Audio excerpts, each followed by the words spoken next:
A lot of writers sleep with their clients. I am not saying it because I want to cover. I'm saying it confidently because that's what happens. But you being an ambitious woman, did it ever for once affect your marriage? 100%. When he came into the business, he started having this understanding of how it works. So that feel like they own Lagos. They still have this fear, but Igbo has more of the fear because they believe I rather go to my state. They believe that the government is targeting them. Do you think real estate is still profitable in Nigeria? 100%.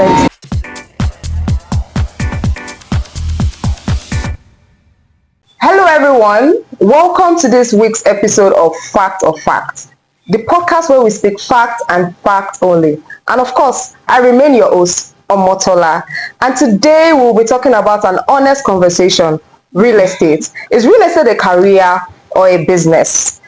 Today we have a very special guest seated with us. Welcome, Ma. Thank you so much. I must say, I love your outfit. It looks well put together. I'm honored. Thank you very much for coming. Please Please introduce yourself. Okay, thank you everyone. I'm glad to be here. My name is Mrs. Damilola Elizabeth. Thank you. I am the lead consultant and MD of Stellan Homes and Development. Oh, welcome, Ma. Thank you. Thank you very much. Thank you for having me. Today we'll be talking about real estate. We'll be talking about the do's and don'ts of real estate. Okay. And what real estate is in general. You know, everybody does real estate one way or the other, whether Definitely. you're living, you're renting, or you're buying. Either way, you are doing real estate. So I have a few questions for you, Ma. The first question will be, okay, let's say, can you introduce yourself and tell us about Sterling Homes Limited? As I mentioned earlier, I am Mrs. Damilola Elizabeth and I'm the lead consultant. I like calling myself lead consultant because always, once a rector, always I'm always like that. You let them know. Okay, so I am the MD CEO also of Stellan Homes and Development, and we are all about buying and selling of properties, real estate, and most especially we are into the construction field where we build and sell. So, and also landed properties, and it has been, the journey has been phenomenal. It has been awesome. Not easy, but it has been great. Of course, this is tried. If you could make a business stand in Nigeria, Seriously. And you're a lady, you're really, I must commend you. That's the challenge. It's not really, sometimes it's compliment, sometimes it's a challenge when you're a lady. It's always, I feel like it's always a challenge as a lady in Nigeria. You know how men see us now. They see us as competition. Exactly. Yes, because quite tiring though. We try our best in this industry. Seriously, we tried, and we strive more as a realtor. Yeah. Yes, but not becoming a developer. That's also one of the hardest parts of a female being being a CEO. Yes, yes. Okay, let's take this question. Okay. You know, we talked about how hard it is being a female CEO. Okay. Okay, so let's say, do people take female CEO less seriously? Have you faced disrespect in the business? And can you please share some personal experience you've gone through as a female CEO and a realtor? Okay. So I've gone through various, but I'm just going to pick out maybe two as I remembered. So first thing is that you first of all start seeing challenges among your peers, among your own people. Female or male, like your colleague. When you talk about, you know, for me, I started as a realtor. I've always been a realtor for years, right? So I decided to go into the development, and as much as I and my partner, we decided to do that. It has been a challenge from the peers we are coming from people we are coming from. Some of them have been so supportive, while some of them, they feel like when you send them a property, they feel like, okay, is it not you? Like, we know you. So you like, yes, and also you're going ahead of them. So that makes it a bit more harder. Yes. So some of them don't give that kind of attention to you because they are watching. They want to see where you're going. They want to see what you are doing. So they might not even comment. Like they really care, honestly. Exactly. They just want to see. They might not even comment in your post. They might not even comment. So that's one from your peers, and I've had various experience of that. So I don't bother myself about if you're not giving me attention. I know when I get there totally, because we are becoming. So you'll be the one coming to me. I don't need to run after you. So that's one. Then challenges can be from clients as well. Investor, basically. You know, when a man walk up, like the chairman of this company now, you walk up to, you know, an investor. They believe so much in men kind of talk. Yeah, but women, That's it. They look at you that, okay, are you sure you can do this? Are you sure you can deliver? Okay, who is the, that's why my husband is the CEO. I don't put myself as CEO actually. I put myself as lead consultant. I'm not belittling myself, but I've seen the market. I've seen how it's run. So I see that people believe more in men being the frontier of things than women. Even though they don't know that the women are the brain. Actually, the brain, yeah. Yeah, we are the whole structure. We are the one that put the whole things in place. So it has been an awesome journey, but still, I keep thriving so excellently. Thank you very much, Ma, for that very detailed experience. You're welcome. Let's pick this topic, this question actually. Okay. So please, can you tell us what inspired you to start your own real estate company? Because of course, we've known some realtors that are more longer in the business than you are. Yes. And they've never 100%. really thought about opening a real estate company. They just really want to continue as a realtor. 100%. So can you tell us personally what inspired you to start your own company? Okay, so maybe I would say I have always known what I want to become. Right, in the real estate sector. I joined years back, right, and I came in as a salesperson, and it wasn't an easy journey, but 2 years in my journey of real estate, I decided, we've seen a lot of writers, as you mentioned, and they are still, that's their goal. Like, everybody must have a set plan of what you want to do. So for about 2 years after my joining, I decided, okay, by the time we are about 4 years, because I love structure, I love administration, I read all of that, so I know how it works. I love operations. I love things being set up. I don't just like myself thing. My friends know me that I use we even from the beginning, right? So I've always been that kind of structure person, operational company, and I've always had that mindset, not about me. Even before they start writing, I was like, give yourself a name, a company brand, and all of that. I've always known that in the nearest future, this is what I want to become. Yes. So not only CEO, I have a passion for real estate to the core. So it gives me this boldness to have a very long-term plan. Either it takes long or short, I am in it. So over time, I knew I was going to become a company. We are going to become a development company. So gradually, it came to plan. Okay, because you seem like a very ambitious woman. Of course. I think I would like to throw in a personal question. Okay. Okay, so did you being an ambitious woman, did it ever for once affect your marriage? 100%. Oh. 100%. But it's just that your partner must be understanding. Even sometimes that they claim to be understanding, it still cause some issue. You know, we women, when we are married, if you're single, it's a different thing as a rector. Okay. Right? You can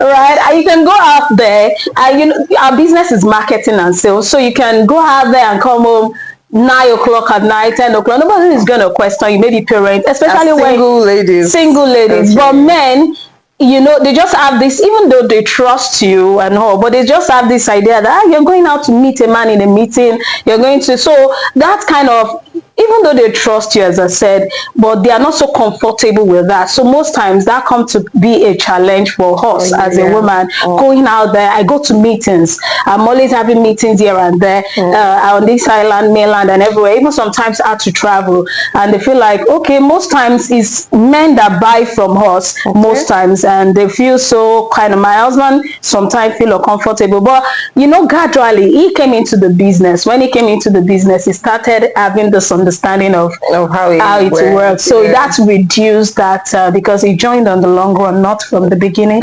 So that gives him this, even though we are still on it, like sometimes it's just like, don't take too long, you know. So there's this limitation as a woman, but still, if you have a supportive partner, you're good to go.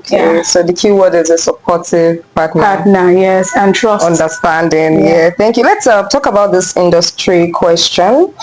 So why do you think people fear investing in real estate, mostly now in Lagos? I've heard a lot of prospects talk about, especially the ones abroad. Everybody's now against investing in Lagos. I don't know what happened. So why do you think people fear investing in real estate?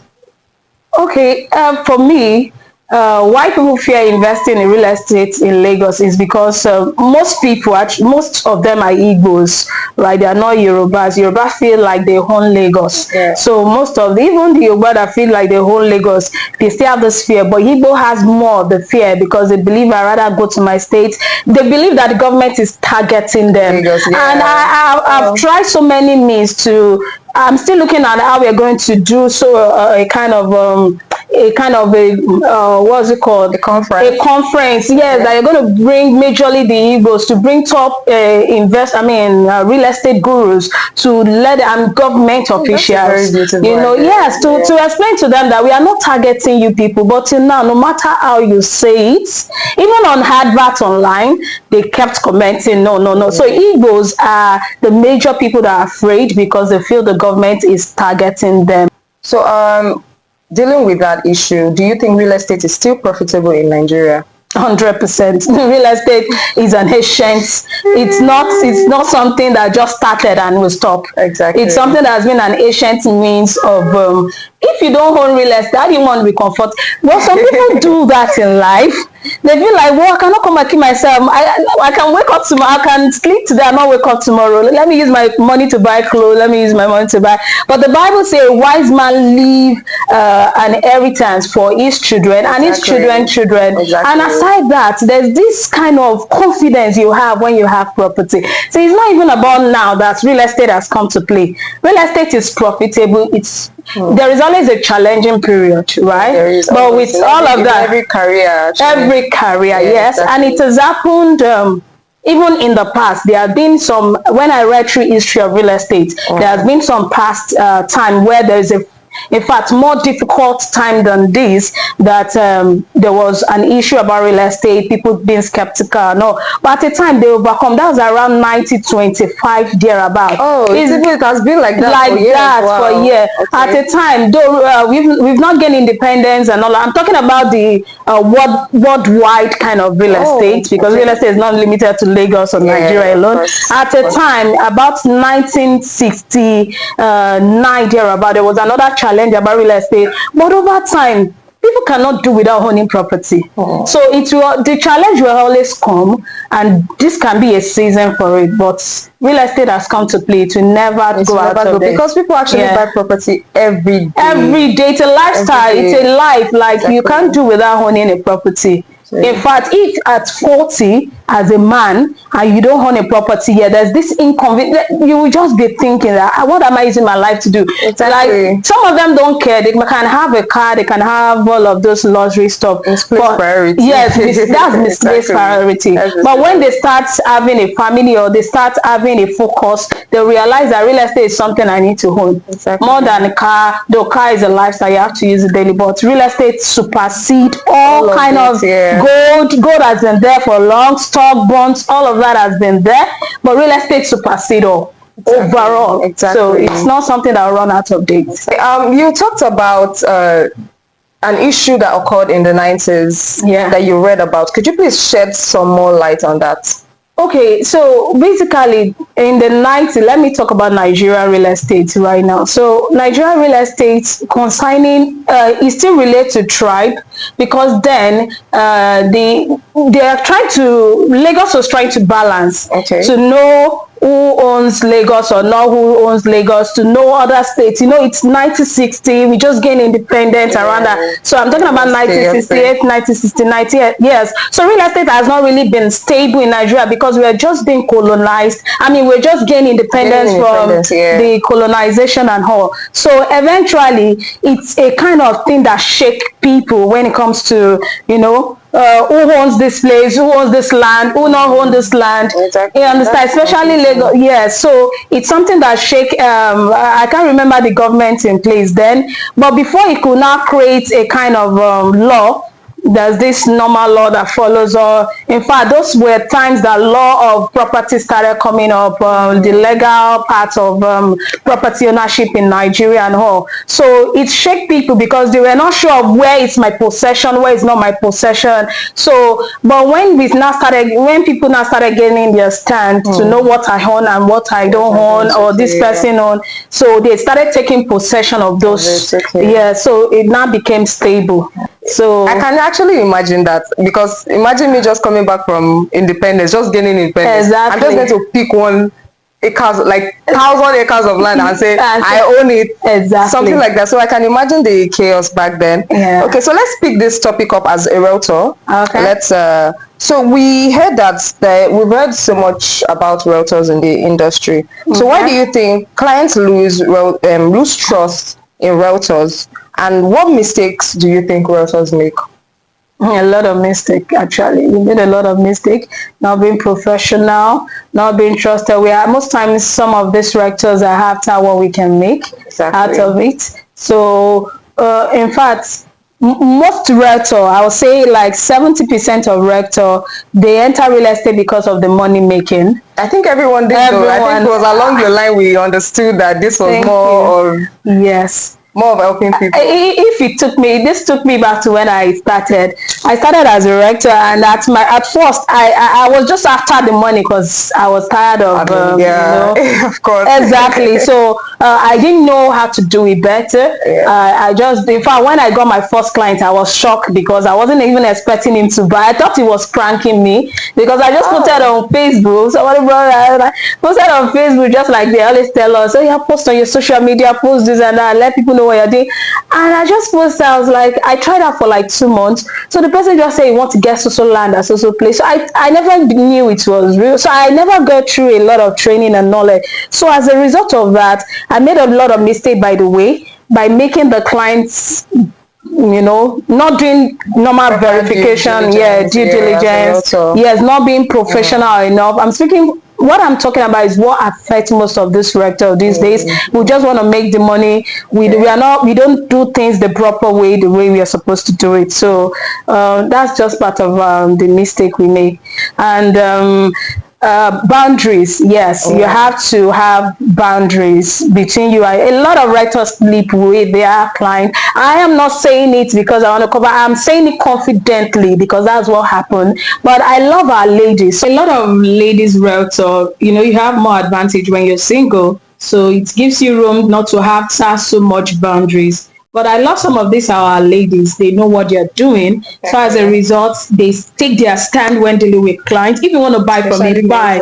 Yes. If you don't want to buy, you move. I know what I'm doing. I know what I have. And I can sell it even without, but some ladies, they don't mind. They go through extra miles to, do that. In fact, it's guys that have more challenge as a realtor. Male realtor do well in the development as a CEO, owner of a development company or real estate company, while female realtor do well as a salesperson. So that's give the ladies more edge in sales. Yeah. Do you think some realtors lie to close deal? Definitely. Have you ever lied to close deal while coming up? Yeah, while coming up, there's always a room for mistake, but don't let that mistake cost you too much. Too much is not good. In fact, there are some mistakes I've made in my early years that now I am not scared of telling you what it is now or what is not. Okay. But then I wanted to make the money so badly. Then I give you, I'm not saying that we give you, that's why I said don't let the lies cost you too much. Don't let it to be too much. For example, one of the lies is just 5 minutes away from from the coastal road or from the express. Something. I think we all do that. Right? So that's not a lie. It's not really like, because everywhere we develop, everywhere is good. Yes, and eventually. And clients can really understand. They don't can. Really understand. Yes. Sometimes you need to take the lie a little. Forgive us. Exactly. So we do that, even though the 5 minutes might be 10 minutes. Okay. Right? It's not like it's 50 minutes or out of, we do that kind of lie.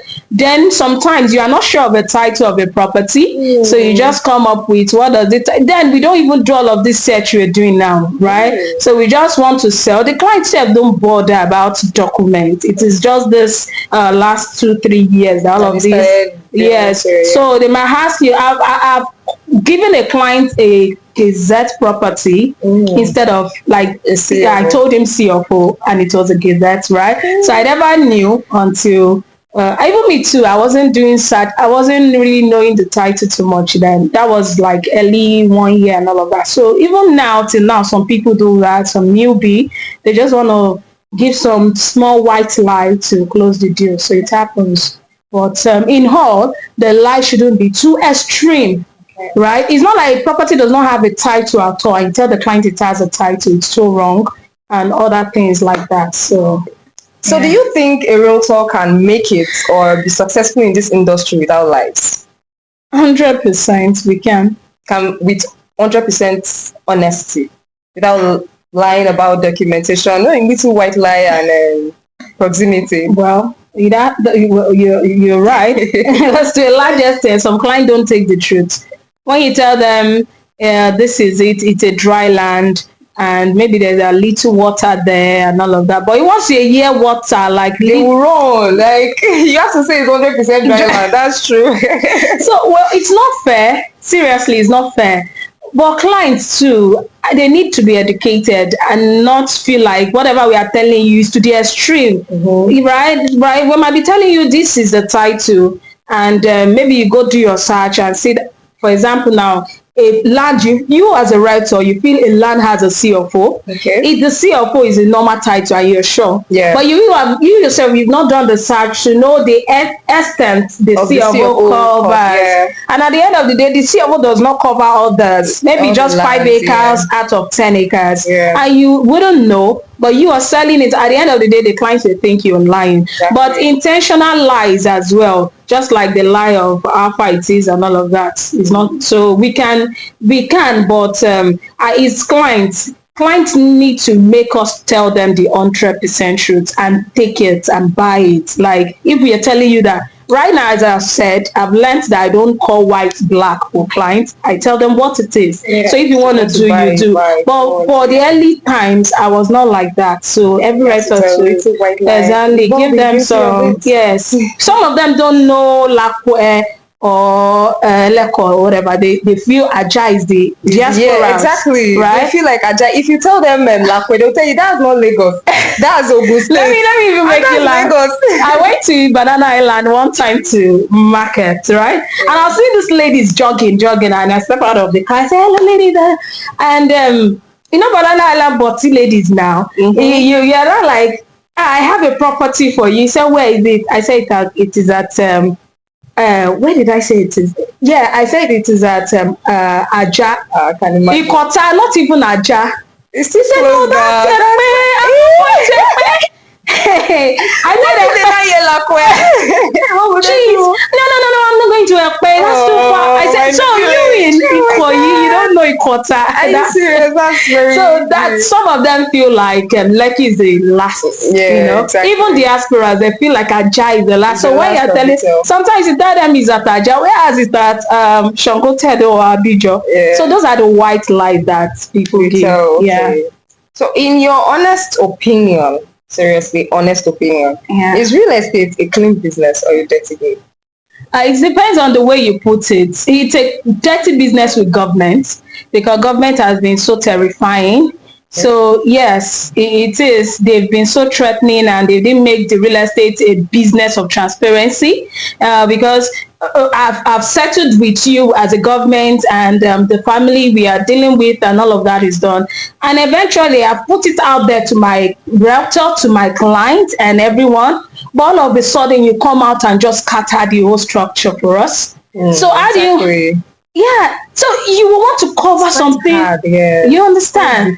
I wouldn't want to scare these clients and rectors and just come out and say whatever. Yeah. So to a large extent from the government, they make it dirty for developers because they can change their plans. I'm not trying to scare the clients and all, but government has been so terrifying. So it makes developer want to just adjust. Maybe any readjustment that happen, I want to make sure that I sort it out with government and all without letting the client or renter know. So at the end of the day, I just come out when I've sorted. Like a lot of developers, right? I don't want to be mentioning name. Senior developers, development company, they've gone through a lot of challenge that they had to rebuy a land, reallocate and all. Yeah. But I wouldn't just come out and say that because it will scare you. I have to do my homework to a large extent. So sometimes it can be a dirty work because you didn't plan it to be, but on the long run, it's just switch. But at the same time, it depends on how you now handle the situation that makes you so